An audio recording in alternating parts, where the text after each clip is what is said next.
El Comentario Podcast presenta un espacio realizado y dirigido por Agustín Sancho Cubero.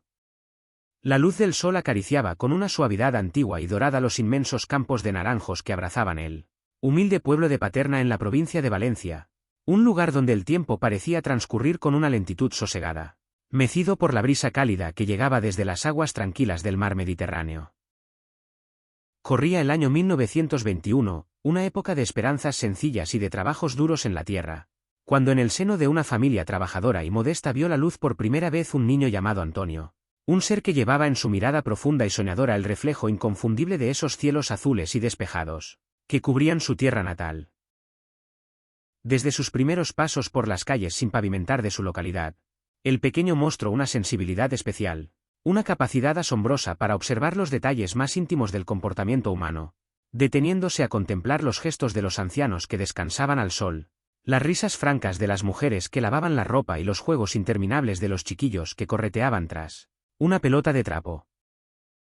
En aquel entorno rural, marcado por la escasez material pero inmensamente rico en afectos y en tradiciones populares, comenzó a forjarse el alma inmensa de quien estaba destinado a convertirse en uno de los actores más grandes, respetados y queridos de la historia de la interpretación.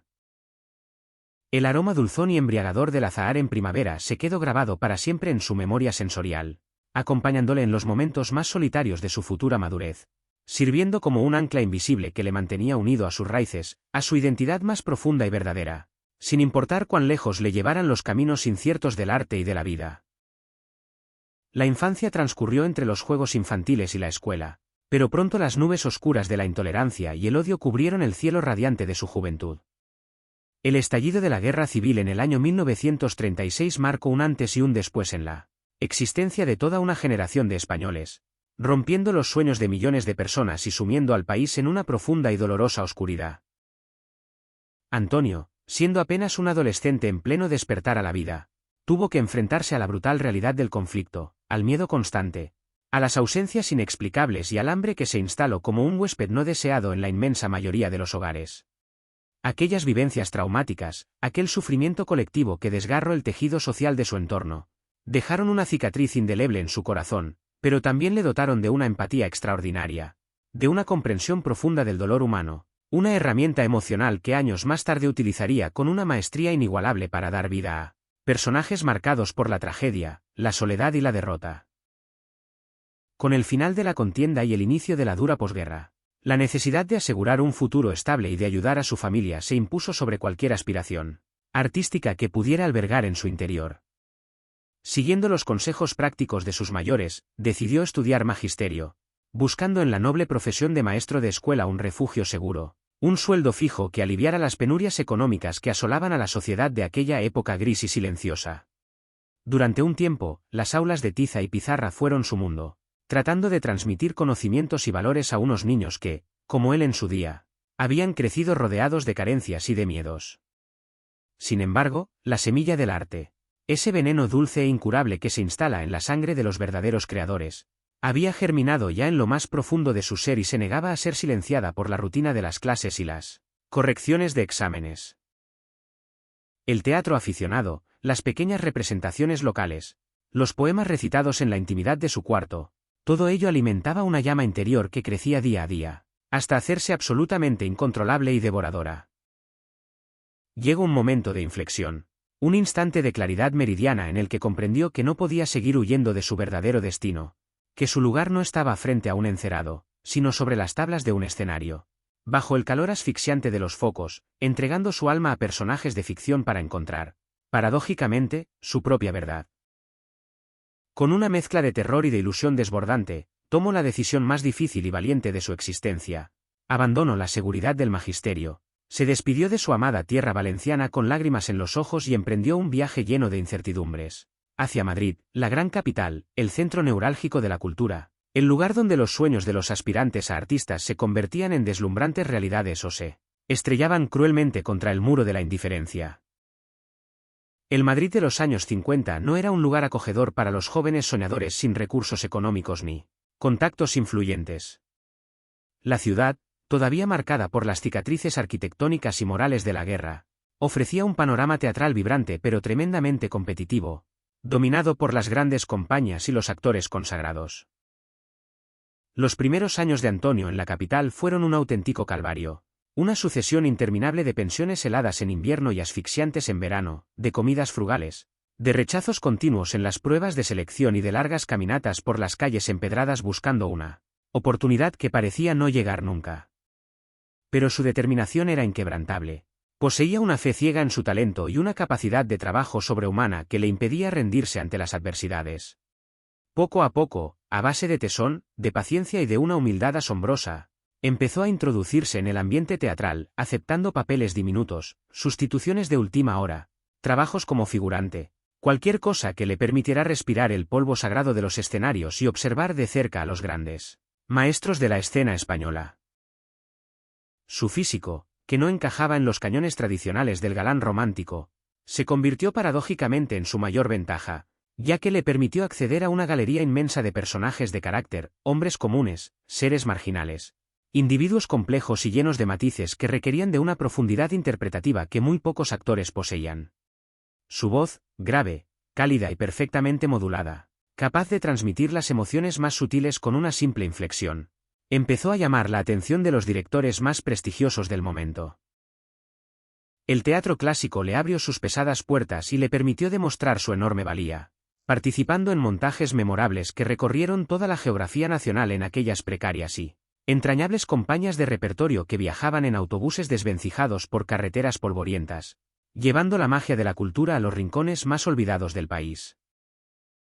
Fue en esas agotadoras giras, durmiendo poco, comiendo mal y actuando todos los días, donde se forjó verdaderamente el inmenso actor que llevaba dentro, aprendiendo a dominar los silencios, a medir las pausas, a conectar de forma mágica y visceral con el público, sintiendo su respiración en la oscuridad de la platea y manejando sus emociones con la destreza de un director de orquesta. La crítica especializada empezó a fijarse en aquel actor valenciano de rostro peculiar y mirada penetrante, elogiando su naturalidad asombrosa, su capacidad para huir de los excesos teatrales y su don innato para la verdad escénica, una cualidad rarísima que le permitía dotar de una humanidad desbordante incluso a los personajes más crueles o patéticos. El salto al cine era el paso lógico y natural en una carrera que ya no admitía límites ni fronteras.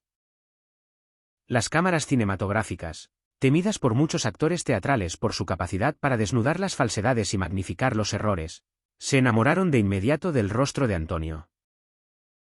Su llegada a la gran pantalla coincidió con una época de esplendor y de renovación en el cine español, un periodo en el que surgieron directores audaces que buscaban retratar la realidad del país con una mirada crítica, irónica y profundamente humana, burlando de forma inteligente la asfixiante censura de la época. Entre todos esos creadores, destacó de forma brillante su colaboración con el genial Luis García Berlanga, un director que supo ver en el actor valenciano el vehículo perfecto para encarnar el esperpento, la ternura y la picaresca de la sociedad española. Las películas que rodaron juntos se convirtieron instantáneamente en obras maestras indiscutibles, títulos fundamentales para entender la historia cultural de la nación, donde Antonio, casi siempre en papeles secundarios pero de una relevancia dramática abrumadora, brillaba con una luz cegadora. Su capacidad para el humor negro, para la comedia costumbrista teñida de melancolía, le convirtió en un secundario de lujo, en un ladrón de escenas profesional que, con un simple gesto, una mirada furtiva o una frase pronunciada en el momento exacto, lograba eclipsar a los grandes protagonistas y ganarse el favor absoluto de los espectadores. El reconocimiento de la profesión fue unánime y clamoroso, recibiendo numerosos premios y distinciones que avalaban su enorme categoría artística. Sin embargo, Antonio nunca dejó que el éxito, el dinero o la adulación alteraran su carácter sencillo, afable y profundamente generoso. Seguía siendo aquel muchacho de Paterna, el hijo agradecido que adoraba su tierra, el hombre que disfrutaba inmensamente de los placeres sencillos de la vida, de una buena charla con los amigos, de una comida tradicional, de un paseo solitario contemplando el mar. La fama inmensa, la popularidad más absoluta e incontrolable, aquella que trasciende las barreras de lo meramente artístico para convertirse en un fenómeno sociológico de dimensiones incalculables, estaba todavía por llegar y lo haría de la mano de un medio de comunicación que por aquel entonces comenzaba a dominar el ocio de las familias, la televisión. Corría el año 1981 cuando se emitió por primera vez una serie que cambiaría para siempre la historia de la televisión en España, Una producción que relataba las aventuras estivales de un grupo de niños y adolescentes en la hermosa idílica localidad costera de Nerja, en la provincia de Málaga, bajo la atenta y protectora mirada de un viejo marinero retirado, un lobo de mar bondadoso, sabio y solitario que vivía en un barco varado en lo alto de una colina.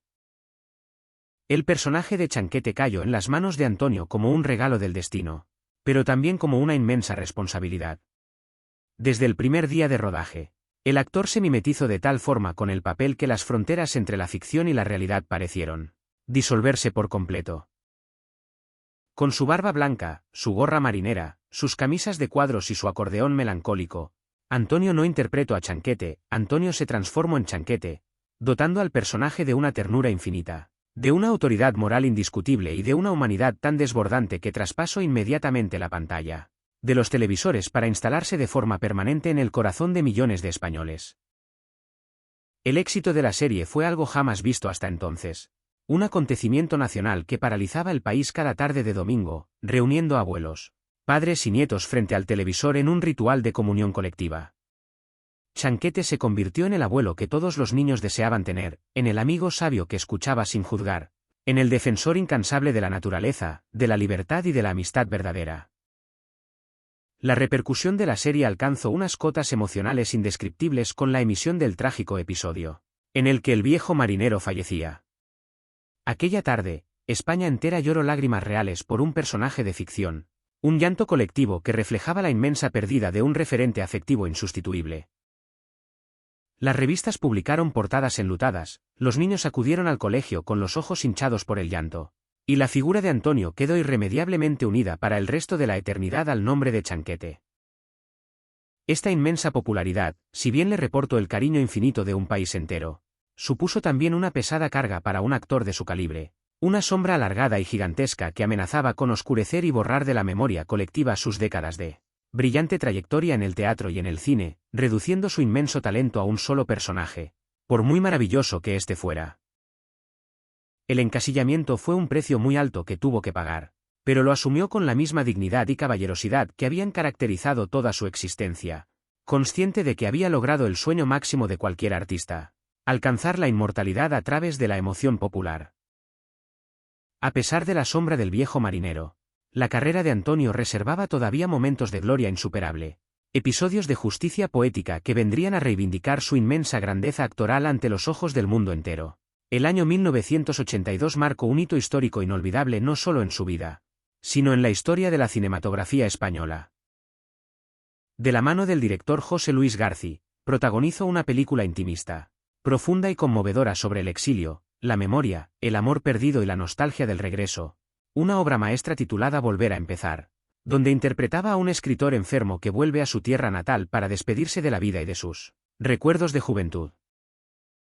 Su interpretación, magistral, contenida, llena de matices dolorosos y de miradas que hablaban mucho más que las palabras, conmovió profundamente a los miembros de la Academia de Cine de Hollywood, logrando lo que parecía imposible en aquel momento: conseguir el primer premio Oscar a la mejor película de habla no inglesa para el cine español. El viaje a Los Ángeles, la alfombra roja, el ambiente de gala internacional y el instante mágico en el que se pronunció el nombre de la película española, supusieron el broche de oro a una carrera construida a base de esfuerzo, lágrimas y un inmenso amor por la profesión. Aquel galardón no era solo un reconocimiento a una gran película, era sobre todo el aplauso universal a un actor colosal que había dedicado su vida entera a buscar la verdad detrás de las máscaras del teatro. Los años posteriores transcurrieron con la serenidad de quien sabe que ha cumplido sobradamente con su destino. Su ritmo de trabajo disminuyó de forma lógica y natural debido a los achaques de la edad y a los problemas de salud que empezaron a minar su robusta fortaleza física, pero su espíritu siguió tan lúcido, tan apasionado y tan enamorado del arte como el primer día que pisó un escenario en Madrid.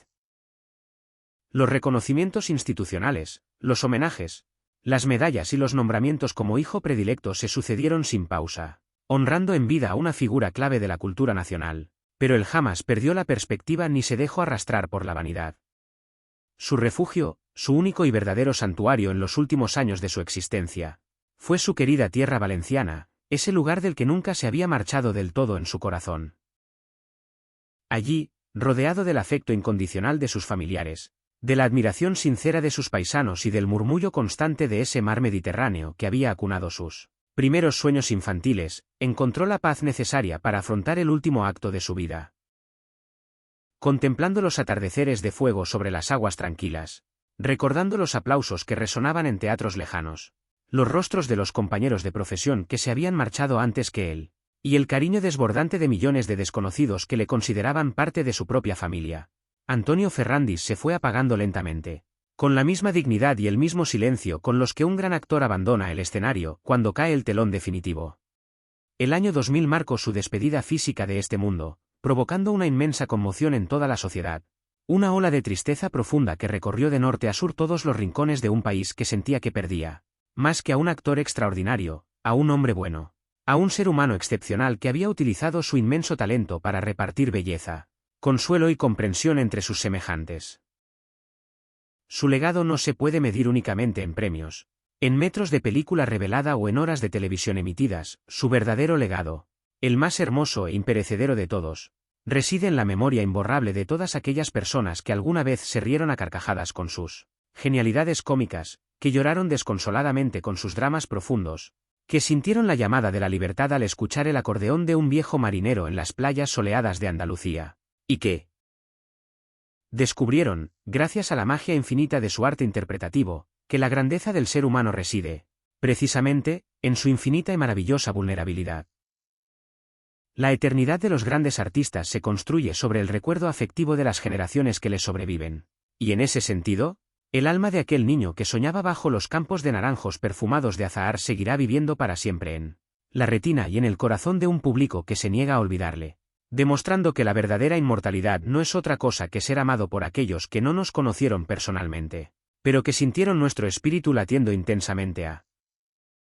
través del milagro insustituible y eterno de la creación artística.